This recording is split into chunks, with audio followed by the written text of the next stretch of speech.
प्रकृति सिखाती है बहुत कुछ। हमारी आंखों के सामने बहुत कुछ हो रहा है, हमारी आंखों के सामने बहुत कुछ घटित हो रहा है। हम अनभिज्ञ हैं, हमको समझ ही नहीं आ रहा कि प्रकृति रोज सिखा रही है कि जलना तो पड़ेगा। और देखो कहानी इसकी, ये बर्ड किंगडम का राजा है ईगल।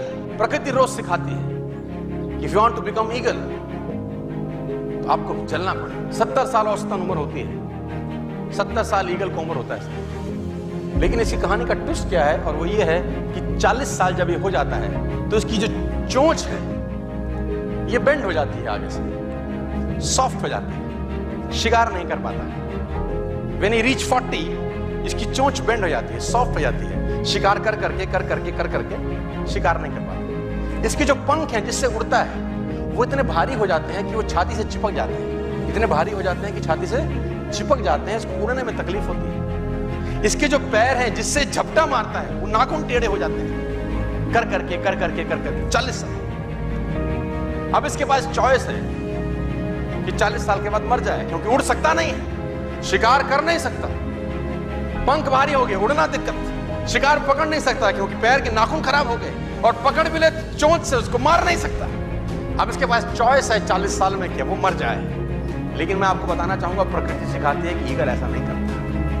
40 साल की उम्र में ईगल अपने एरिया की सबसे ऊंची चोटी पर चला जाता है और जो चोंच है उसको सामने वाले पत्थर पे मारना चालू करता है। जब चोंच पत्थर पे मारी जाती है तो पीड़ा होती है और वो पीड़ा सहता है, मार मार के पत्थर पे मार के खून निकलता है, लहूलुहान हो जाता है, दर्द से मर रहा होता है, लेकिन मारता रहता है और चोंच को तोड़ देता है। इसलिए तोड़ता है कि प्रकृति नहीं देगी, लेकिन वो जो तोड़ने का प्रोसेस है वो पीड़ादायक है।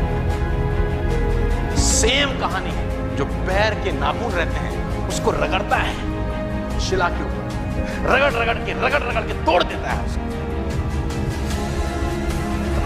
रहता है। लेकिन हर ईगल की जिंदगी में ऐसा दिन आता है 40 साल, जैसे ही चोंच निकलती है कहानी यहां खत्म नहीं होती, नई चोंच आती है, फिर वो उस चोंच से अपने परों को तोड़ता है, अपने जिस्म से अपने ही पर उखाड़ता है, क्योंकि वो पर उसके उड़ने के लायक नहीं है। भयंकर पीड़ा होती है, भयंकर। लेकिन इस प्रोसेस से हर ईगल गुजरता है और 40 साल के इस प्रोसेस में 6 महीने के बाद वो एक नया ईगल होके 30 साल और जीता है, 30 साल और जीता है। तो आहुति तो देनी पड़ेगी। आज कल परसों चॉइस आपकी है। मैं फिर कहता हूं, आज कंफर्टेबल हो जाएंगे तो जिंदगी अनकंफर्टेबल होगी, आज अनकंफर्टेबल हो जाएंगे तो जिंदगी कंफर्टेबल।